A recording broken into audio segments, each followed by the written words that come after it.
ऐसे ही next question जो हमारे पास हाँ, आ रहा तीसरा है कि क्वेश्चन। जो जी। एम्प्लॉयज है वो आते हैं, काम सीखते हैं और सीखने के बाद उनके ही क्लाइंट्स को लेकर चले जाते हैं। इसका क्या सॉल्यूशन हो सकता है सर?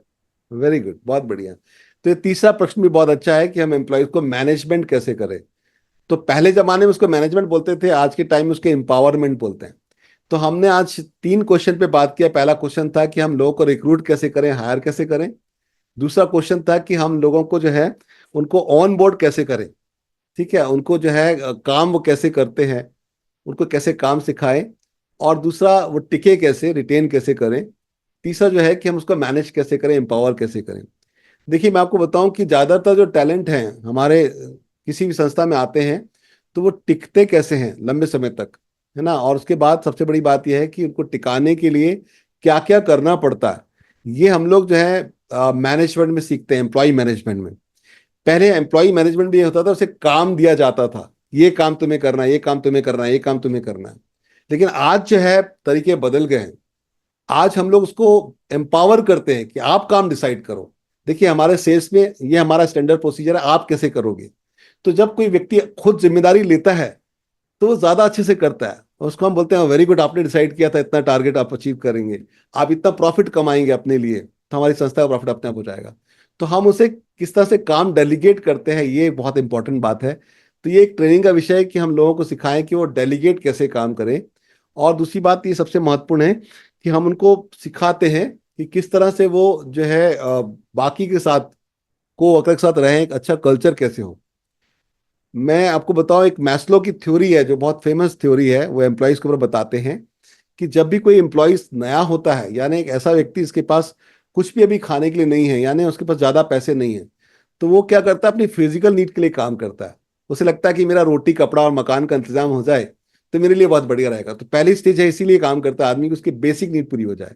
लेकिन जब भी किसी एम्प्लॉय की बेसिक नीड पूरी हो जाती है, तो फिर उसे सिक्योरिटी की नीड लगती है कि मेरे को पैसा तो इतना मिल रहा है कि मेरा घर खर्च चल रहा है, लेकिन मेरे फ्यूचर के लिए, मेरे बच्चों की पढ़ाई के लिए, मेरे रिटायरमेंट के लिए, मेरे माँ बाप के हेल्थी हेल्थ के लिए हमारे पास एक पैसा जमा होना चाहिए, कुछ हमारे पास सिक्योरिटी होना चाहिए। तो दूसरे लेवल पे फिर चला जाता है, तो एम्प्लॉयर ने उसे सिक्योरिटी देना चाहिए। थर्ड लेवल पे आदमी को लगता है कि अब मैं पैसा भी कमा रहा हूँ, मुझे पास आगे के लिए सिक्योरिटी भी है कि पैसे बच रहे हैं मेरे पास, लेकिन मुझे ऐसी जगह काम करना है जहां पर मुझे थोड़ा सा अच्छा माहौल हो, है ना, लोग जो है ठीक ठीक हों, ताकि हमारे साथ वो नाराज ना हो, गुस्से से काम नहीं लेते हो। तो हमें अच्छा कल्चर देना होता है एम्प्लॉय को। थर्ड लेवल पे एम्प्लॉय को लगता है कि हमें रिकॉग्नाइज करना चाहिए, यानी हमें सम्मान मिलना चाहिए, हमारी भी कोई वैल्यू होना चाहिए जहां हम काम कर रहे हैं। तो फिर वहां पर लोग जो है एम्प्लॉय ऑफ द मंथ करते हैं, star performance of the month करते हैं, ऐसे लोग रिकॉग्नाइज करते हैं। जो संस्थाएं अपने एम्प्लॉयज को रिकॉग्नाइज करती हैं, वहां पर लोग टिकते हैं और छोड़ के नहीं जाते।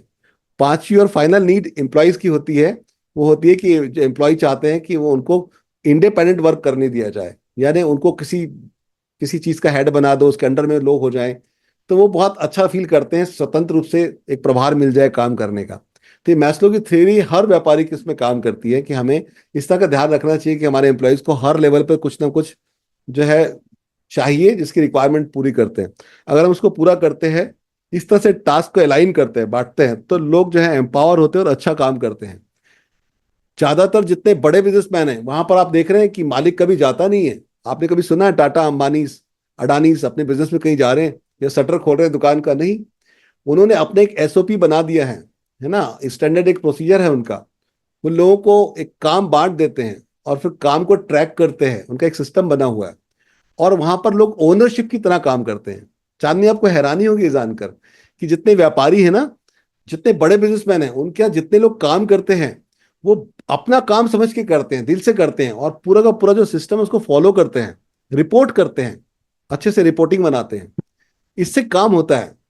आपको मैं एक चीज बताता हूँ जो आपको बहुत हैरान करेगी, कि जो ट्रेडिशनल दुकानदार हैं, आज जितने व्यापारी जो 20-20 साल 50-50 साल से बिजनेस कर रहे हैं, उनके बच्चे उनका बिजनेस नहीं करना चाहते। क्यों? क्योंकि वो लोग ऑर्गेनाइज नहीं है। जब भी पिता घर आता था तो परेशान होता था, माँ पे चिल्लाता था। बच्चे बचपन से देख रहे थे कि मेरे पिताजी इतने गुस्से होते थे, परेशान रहते हैं, यानी हमारा बिजनेस ठीक नहीं है। तो जब वो बड़े होते तो अपने पिता का अपना फैमिली बिजनेस नहीं करना चाहते। लेकिन वही बच्चे टाटा बिरला की नौकरी करना चाहते हैं।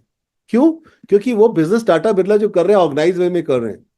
और आप सोचो, वो बच्चे जिनके खुद के घर में बड़े बड़े बिजनेस फैमिली के हैं, उसको छोड़कर वो किसी की नौकरी करना चाहते हैं। क्यों? क्योंकि वहां पर ऑर्गेनाइज तरीके हैं। तो ऐसे ही अगर हम अपने बिजनेस को ऑर्गेनाइज कर लेते हैं, आप सोचिए कि रात को 2-2 बजे तक हमारे बच्चे उनके यहाँ काम करते हैं और रिपोर्टिंग कर रहे होते हैं और बहुत दिल से अपना बिजनेस समझ के काम कर रहे होते हैं, और उन्होंने अपनी सारी टेंशन हमारे बच्चों को दे दी और हमारे बच्चे बहुत अच्छे से काम कर रहे हैं, उनकी नौकरियां कर रहे हैं, जबकि खुद का फैमिली बिजनेस नहीं करना चाहते। इसका कारण सिर्फ वो सिस्टम है जो उन्होंने बनाया है। तो अक्सर मैं अपनी ट्रेनिंग में लोगों को बताता हूँ ये सिस्टम क्या है, कैसे एक बड़ा बिजनेसमैन जो है उनके सीक्रेट क्या है, जिससे जिससे लोग जो है दिन रात काम करते हैं ओनरशिप समझ के, अपने दिल से स्वेच्छा से काम करते हैं, और उनके पास हजारों हजार एम्प्लॉई हो, कभी तनाव में नहीं रहते, एकदम फ्री रहते हैं। और ऐसा क्या है कि एक व्यापारी जो है क्या गलतियां करता है कि उसके पास 4, 6, 10, 15, 20 एम्प्लॉय होते हैं और वो टिकते नहीं है और हमेशा उनको लेके परेशान रहता है। तो ये सिस्टम क्या है, ये हमें सिखाता हूँ। तो इससे फिर हम एम्प्लॉयज को टिका भी सकते हैं, और हम ऐसे एग्रीमेंट भी करते हैं जिससे कि लोगों को जो हम जब रखते हैं तो उनको जो है उनके डॉक्यूमेंट्स लेते हैं और उनको जो है एम्प्लॉयज का एक एग्रीमेंट भी कराते हैं ताकि वो छोड़ के जाए तो उसके क्या कंडीशंस होनी चाहिए। इसको बोलते हैं एनडीए बोलते हैं ना, नॉन डिस्क्लोजर जो एग्रीमेंट होता है, उसके तहत जो एम्प्लॉय है आपके क्लाइंट को लेके नहीं जा सकता है। अक्सर जैसे आपने पूछा ना, क्लाइंट को लेके चले जाते हैं। तो इस तरह से हम बहुत सारे अलग अलग एग्रीमेंट साइन भी कराते हैं, इसमें ट्रेनिंग भी प्रॉपर करते हैं। तो जो व्यापारी ये जानते हैं कि हम रिक्रूटमेंट कैसे करें, जो ये जानते हैं कि हम इंडक्शन या ट्रेनिंग कैसे करें, जो ये जानते हैं कि हम मैनेजमेंट कैसे करें, एम्पावरमेंट कैसे करें, उनके एम्प्लॉयज जो है अच्छा काम करते हैं, उनको भरपूर एम्प्लॉय मिलते रहते हैं, और उनके एम्प्लॉयज जो हैं उनको छोड़कर भी नहीं जाते। और ऐसे व्यापारी जो हैं, अगर वो इस तरह से जान लेते हैं कि ऐसा क्या करें ताकि एम्प्लॉय टिके और काम करें, तो वो व्यापारी अपने बिजनेस में नहीं भी जाएंगे तो उनका काम अपने आप चलता रहता है, और वो बिजनेस जो है उनका ऑटो पायलट पे चला जाता है। सर की ट्रेनिंग क्लासेस से पिछले 20 सालों में हजारों लोगों को फायदा हुआ है। अगर आप ये फायदा उठाना चाहते हैं और सीखना चाहते हैं तो इस बिजनेस ट्रेनिंग की लिंक डिस्क्रिप्शन में दी गई है। आप उसे क्लिक करके इसके बारे में विस्तार से जान सकते हैं। और आपको मैं एक बार फिर से कहना चाहूंगी, जो आप ये वीडियो देख रहे हैं, आप भी बिजनेस करते हैं, तो अपने क्वेरीज और क्वेश्चंस हमें कमेंट्स में बताइए ताकि हम नेक्स्ट सेशन में उसे सर से पूछ सके। तो लाइक, शेयर एंड सब्सक्राइब। हम फिर से मिलते हैं अगले सेशन में with business talk with Batra sir. Thanks for watching. Thank you.